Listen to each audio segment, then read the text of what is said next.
আজকে করব এঁচোড় চিংড়ি।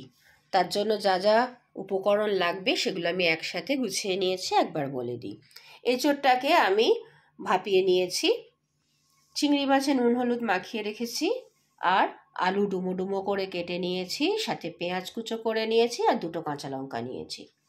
ফোড়নের জন্য দিতে হবে তেজপাতা, গোটা গরম মশলার মধ্যে এলাচ, লবঙ্গ, দারচিনি, আর সাথে দেব আদা রসুনের পেস্ট, আর আমার কাছে টমেটো ছিল না সেই জন্য টমেটোর সস। আর মশলার হিসেবে দিতে হবে সাধারণ যেসব মশলাগুলো আমরা রোজকার রান্নায় ব্যবহার করি সেগুলো: নুন, হলুদ, জিরে, ধনে আর কাশ্মীরি লঙ্কা। প্রথমেই সর্ষের তেল গরম করে আমি তার মধ্যে আলুগুলো লাল লাল করে ভেজে তুলে নিচ্ছি। চিংড়ি মাছগুলোকে আমি হালকা আঁচে একটু হলুদ পালট করে ভাজা করে নেব। একদম অল্প ভাজবো যাতে শক্ত না হয়ে যায়। এবার এগুলোকে আমি তুলে নিচ্ছি। লাল করে ভেজে তুলে নিয়েছি। এবার এর মধ্যে আমি ফোড়ন দিয়ে দিলাম তেজপাতা আর গোটা গরম মশলা। শুকনো লঙ্কা দিতেও পারেন, আমি দিলাম না, না দিলেও কিন্তু তেজ মশলা থেকে সুন্দর একটা গন্ধ বেরোলে আমি তার মধ্যে পেঁয়াজ কুচিগুলো দিয়ে দেবো। পেঁয়াজ কুচির পরিমাণ একটু বেশিই দিতে হবে, আর পেঁয়াজগুলোকে একটু ধৈর্য ধরে লাল লাল করে ভেজে নিতে হবে।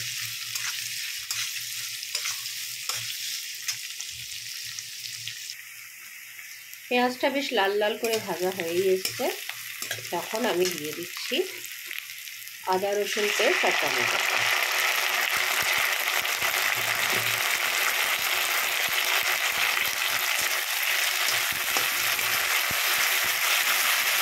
সেটাও অল্প একটু নাড়াচাড়া করে নেব।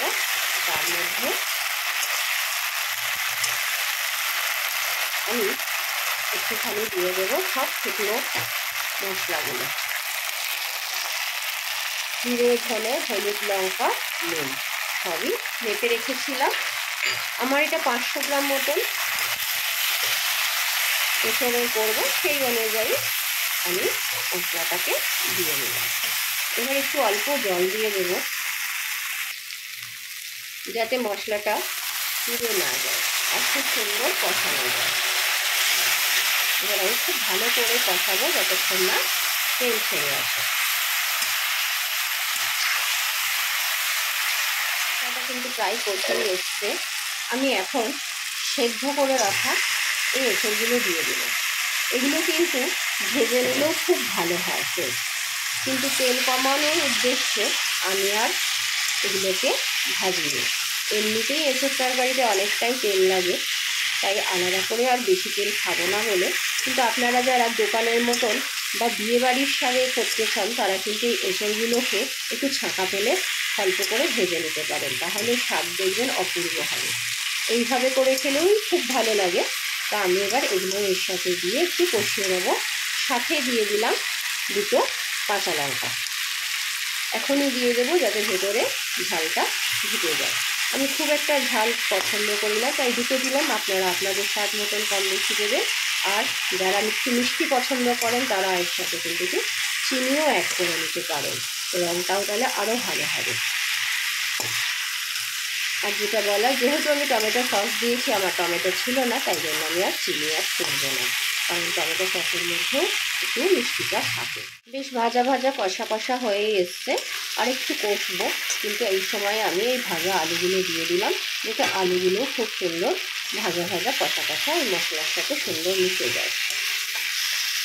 বেশ সুন্দর কষা হয়ে গেছে, দেখুন তেল ছেড়ে ছেড়ে এসছে, ভাজা ভাজা হয়ে গেছে।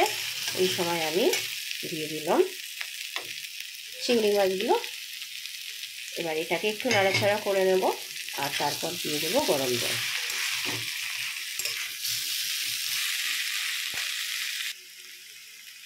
এই গরম জলটা এবার একটু দিয়ে দেবো, খুব বেশি দেবেন না, একদম মাখা মাখাটাই এটা হবে, তাই একটা আন্দাজ মতন মাখা মাখা বা রসা রসা করার মতন জল দিয়ে দিলাম। এবার এটা একটু চাপা দিয়ে মশতে দেব। কিন্তু হয়ে গেছে। একদম শেষে একটু দিয়ে দিলাম গরম মশলা গুঁড়ো, আর আমার একটুখানি পছন্দের গোলমরিচের গুঁড়ো। ব্যাস, এবার আবার চাপা দিয়ে আমি রেখে দেব। আপনারা প্রয়োজনে ঘিও ব্যবহার করতে পারেন। তাহলে একদম লোভনীয় এঁচোড় চিংড়ি তৈরি হয়ে যাবে। ভিডিওটা কেমন লাগলো আর রান্নাটা কেমন লাগলো জানাতে ভুলবেন না।